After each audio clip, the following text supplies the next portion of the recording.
Hey, Shalom, Israel, Brother Reggie Jr. here. So today, guys, I'm going to be reading Leviticus chapter 23, just picking up where I left off from last time. And in this chapter, the Lord is basically going to be reminding the children of Israel that they need to keep his holy days when they get into the land. So he keeps reminding them over and over so that way they don't forget once they get into the land.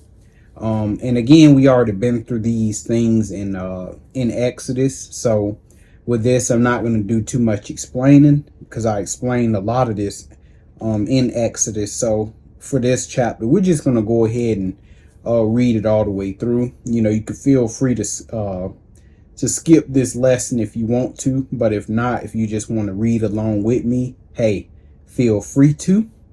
And with that being said, brothers and sisters, I'm going to go ahead and get right into this. Exodus chapter 23 and verse 1. And it says, And the Lord spake unto Moses, saying, Speak unto the children of Israel, and say unto them concerning the feast of the Lord. So our audience here is the children of Israel. Okay, so the Lord told Moses, speak to them concerning the feast of the Lord, or the holy days, which ye shall proclaim to be holy convocations, okay, holy gatherings. Even these are my feasts. Verse 3 says, 6 days shall work be done, but the 7th day is the Sabbath of rest and holy convocation. Ye shall do no work therein. It is the Sabbath of the Lord in all your dwellings. And I love that about the Lord, that he gives us a day every week. Okay, the 7th day gives us a day every week, which we can shut everything down and we can just rest, because God knows that Babylon don't ever want you to rest. You know, in Babylon, you are a slave, straight up, not an associate, not an employee, not a contributor to society, none of that fancy stuff. No, you are a straight up slave in Babylon. And these elitists, okay, these merchant men, they do not ever want people to stop production, because as you guys know, America, as well as these other countries, they're nothing but corporations, right? And in these corporations, you know, the people, they're slaves. It's like a giant factory. And in these factories, the man overhead, he does not ever want production to stop. Even these heathen, you know, they have, at least in America, I could speak for America, but you know, they have, you know, Christmas, Thanksgiving, all that stuff. Work don't stop. People still have to work on that day. You know, some people may be off, but most people, you know, they have to work. Why? Because Babylon, they don't play. They don't ever want you, to stop production. Okay.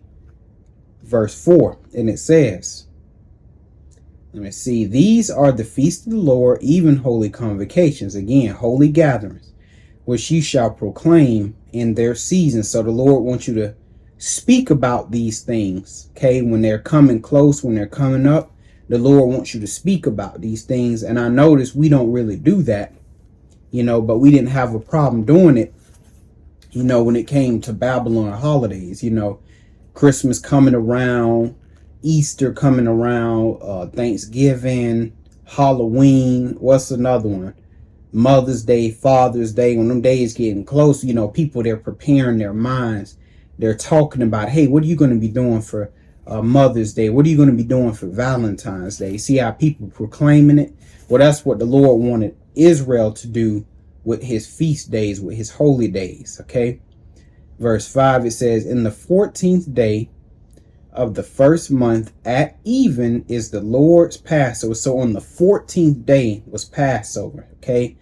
Verse 6, it says, and on the 15th day, which the Lord means the 15th day on the same month, is the feast of unleavened bread unto the Lord. It says, 7 days ye must eat unleavened bread. Verse 7, and it says, in the first day ye shall have an holy convocation. Okay. Ye shall do no servile work, but ye shall offer an offering made by fire unto the Lord 7 days. In the seventh day is a holy convocation. Ye shall do no servile work therein. Okay. Verse 9, it says, And the Lord spake unto Moses, saying, Speak unto the children of Israel, and say unto them, When ye be come into the land which I give you, and shall reap the harvest thereof, then ye shall bring a sheaf of the first fruits of your harvest unto the priest. Okay. Verse 11, it says, And he shall wave the sheaf before the Lord to be accepted for you. On the morrow after the Sabbath, the priest shall wave it. 12, And ye shall offer that day, when ye wave the sheaf, an he lamb without blemish of the first year for a burnt offering unto the Lord. 13, And the meat offering thereof shall be 2 deals of fine flour mingled with oil, an offering made by fire unto the Lord for a sweet savor. And the drink offering thereof shall be of wine, and the fourth part of an hin. And ye shall eat neither bread, nor parched corn, nor green ears, unto the selfsame day that ye have brought an offering unto your God. It shall be a statute forever throughout your generations and all your dwellings. 15, And ye shall count unto you from the morrow after the Sabbath, from the day that ye brought the sheaf of the wave offering. 7 Sabbaths shall be complete, right?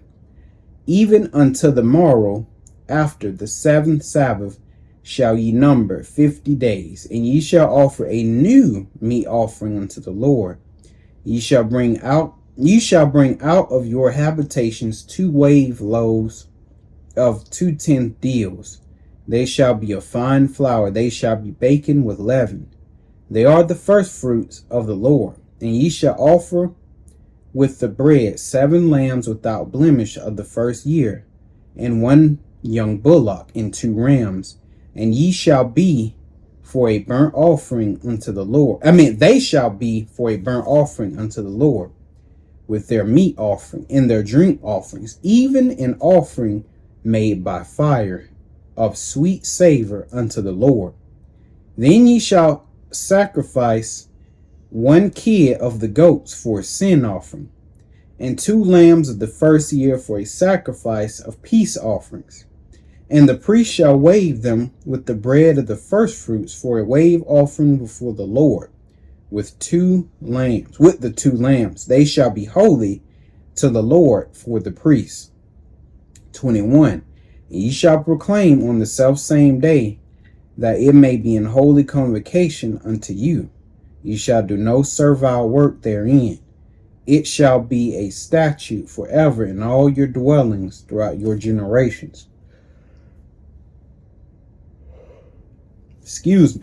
22, And when ye reap the harvest of your land, thou shalt not clean riddance of the corners of thy field when thou reapest, neither shalt thou gather any gleanings of thy harvest.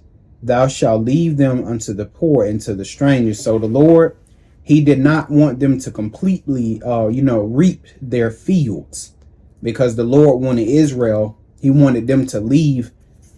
He wanted them to leave the residue of it, okay, for the poor and for the stranger.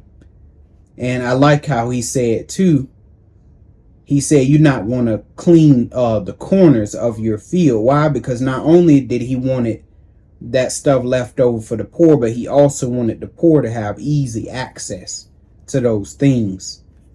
All right, 23. And the Lord spake unto Moses, saying, Speak unto the children of Israel, saying, In the 7th month, in the first day of the month, shall ye have a Sabbath, a memorial of blowing of trumpets, and holy convocation.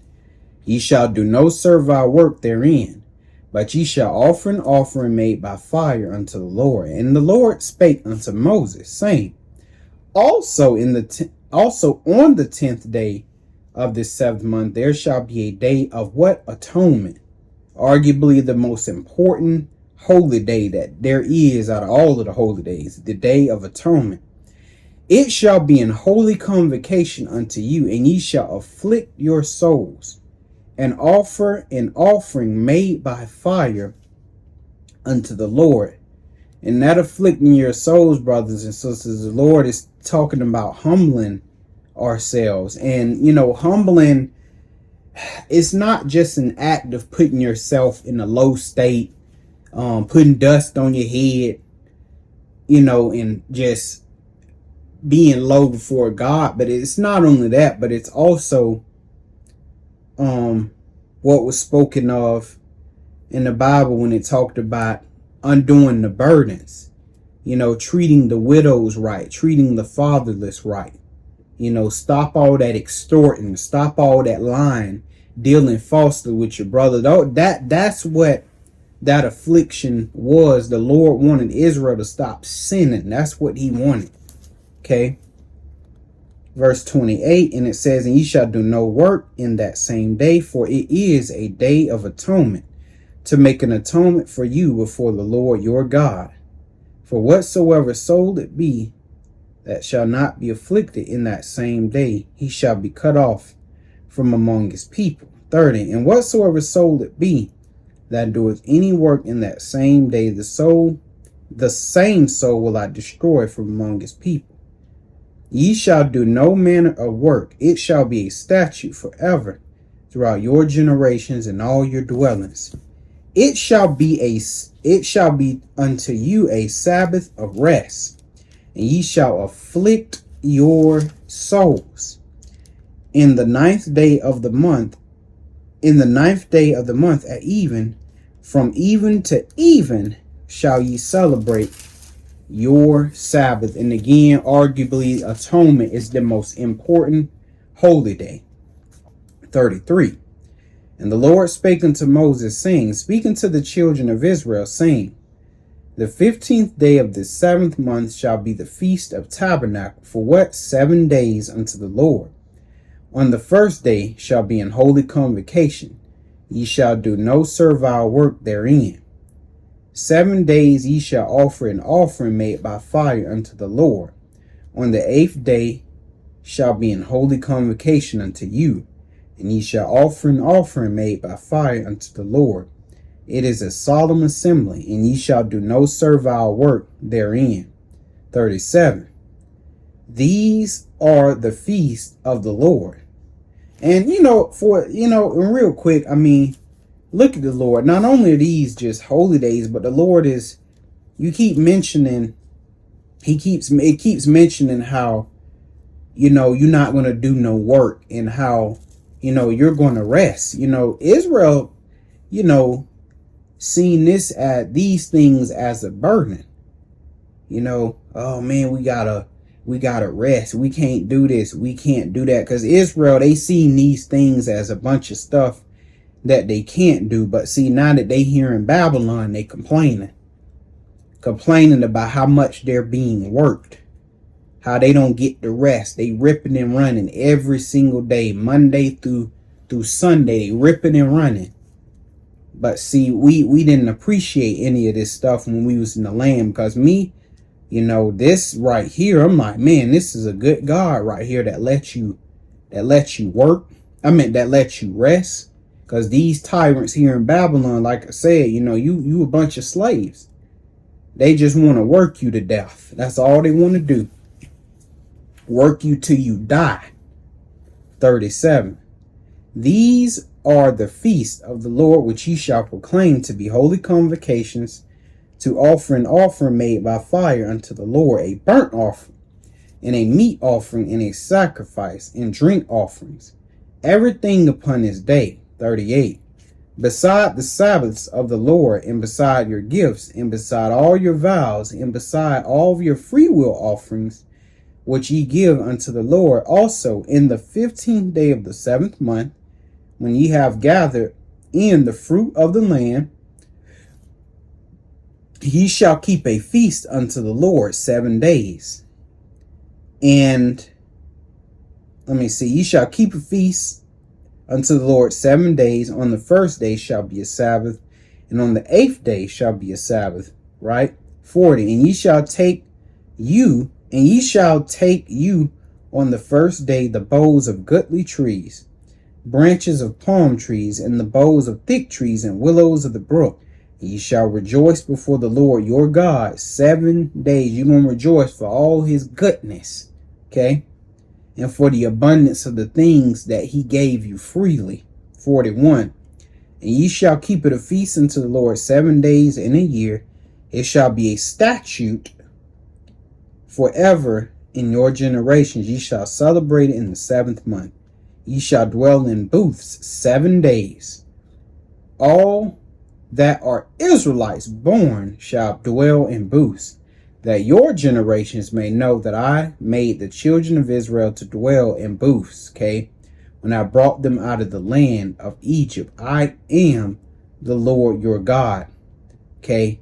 And Moses declared unto the children of Israel the feast or the holy days of the Lord. And I hope you guys got some understanding, and I will see you in the next chapter. Shalom.